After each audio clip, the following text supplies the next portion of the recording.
बच्चों नमस्कार।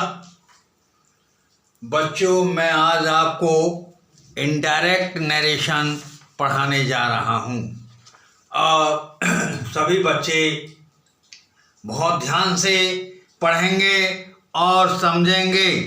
गुनाहों का हिसाब मुझसे मत मांग मेरे मालिक, कलम तो तेरी ही चली थी मेरी तकदीर लिखने में। गुनाहों का हिसाब मुझसे मत मांग मेरे मालिक, कलम तो तेरी ही चली थी मेरी तकदीर लिखने में। बच्चों जैसा मैंने आपको पहले भी इनडायरेक्ट नरेशन पढ़ा दिया है और इंटरमीडिएट के क्लासेस में मैं इसे पुनः स्टार्ट कर रहा हूँ। बड़े ध्यान से और तल्लीनता से मेरे व्याख्यान को सुनेंगे, समझेंगे और मनन करेंगे। यदि कोई प्रॉब्लम है तो कमेंट डाल के मुझसे पूछ सकते हैं।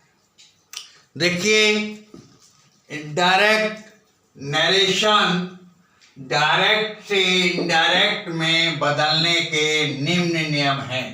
डायरेक्ट से इनडायरेक्ट में बदलने के निम्न नियम हैं।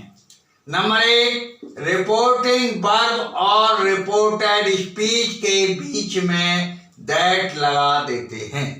रिपोर्टिंग वर्ब वो होता है जो कथन कहता है और रिपोर्टेड स्पीच में कथन कहा जाता है। दोनों के बीच में हम दैट लगा देते हैं। अंडरस्टैंड? सब बच्चों को समझ में आया? रिपोर्टिंग वर्ब और रिपोर्टेड स्पीच के बीच में हम दैट लगा देते हैं।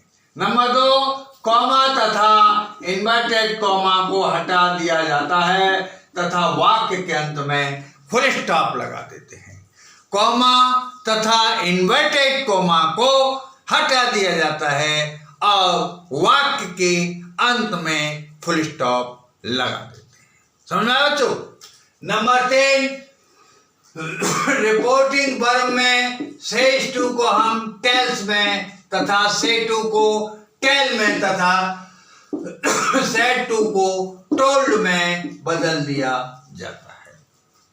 रिपोर्टिंग वर्ब में सेज टू को टेल्स में, शे टू को टेल में तथा शेड टू को टोल्ड में बदल दिया जाता है। सब बच्चे ध्यान से समझें और मेरी पढ़ाई के साथ साथ मुझे आशा ही नहीं, अब पूर्ण विश्वास है कि सब बच्चों को याद भी हो रहा होगा।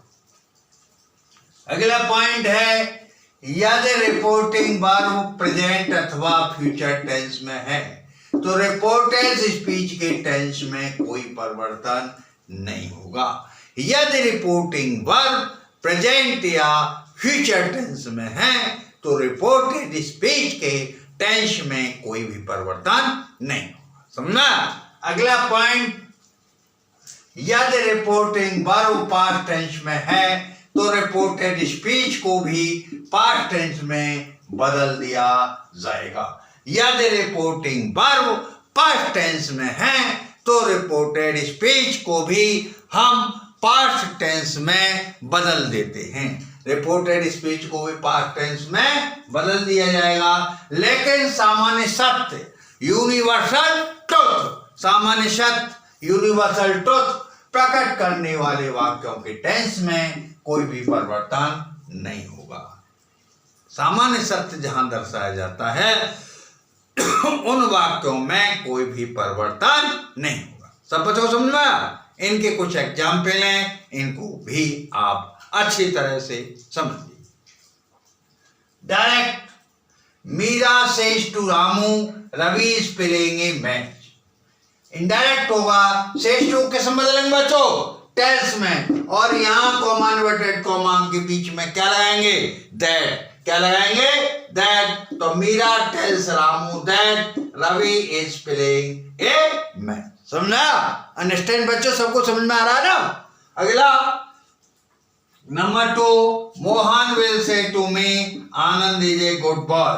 तो इनडायरेक्ट होगा, Mohan will tell me that Anand is a good boy. Mohan will tell me that Anand is a good boy. समझा? अगला number 3, they say to us some students are reading in the class. तो indirect होगा they say to को किस बदल लेंगे, tell us that some students are reading in the class. They tell us that some students are reading in the class. दोबारा समझे, direct they say to us some students are reading in the class. Direct होगा they tell us that some students are reading in the class. अगला direct है the teacher said to me the earth moves around the sun. अध्यापक ने मुझे बताया पृथ्वी सूर्य के चारों ओर घूमती है. ये यूनिवर्सल ट्रुथ है, अर्थात सामान्य सत्य है. पृथ्वी लाखों वर्ष पहले भी सूर्य के चारों ओर घूमती थी और लाखों वर्ष बाद भी सूर्य के चारों तरफ घूमेगी. इसमें हकीकत में कोई भी परिवर्तन नहीं होगा. इसलिए इसमें रिपोर्टेड स्पीच के टेंस में हम कोई भी परिवर्तन किसी भी कीमत पर नहीं कर सकते हैं. ध्यान रखिए इस पॉइंट को. यदि रिपोर्टिंग वर्ब पास्ट टेंस में है और रिपोर्टेड स्पीच में सामान्य सत्य अर्थात यूनिवर्सल ट्रुथ प्रकट किया जाता है, तो उस स्थिति में रिपोर्टेड स्पीच के टेंस में कोई भी परिवर्तन किसी भी कीमत पर नहीं किया जाएगा. अंडरस्टैंड बच्चों? तो ये बनेगा indirect the teacher told me that the earth moves round the sun. The teacher told me that the earth moves round the sun. तो बच्चों इन नियमों को आप आज याद कर लो और एग्जाम पे समझ लो. इसके बाद मैं फिर आपको कल इसका होमवर्क भी दूंगा. Thank you. जय हिंद, जय भारत.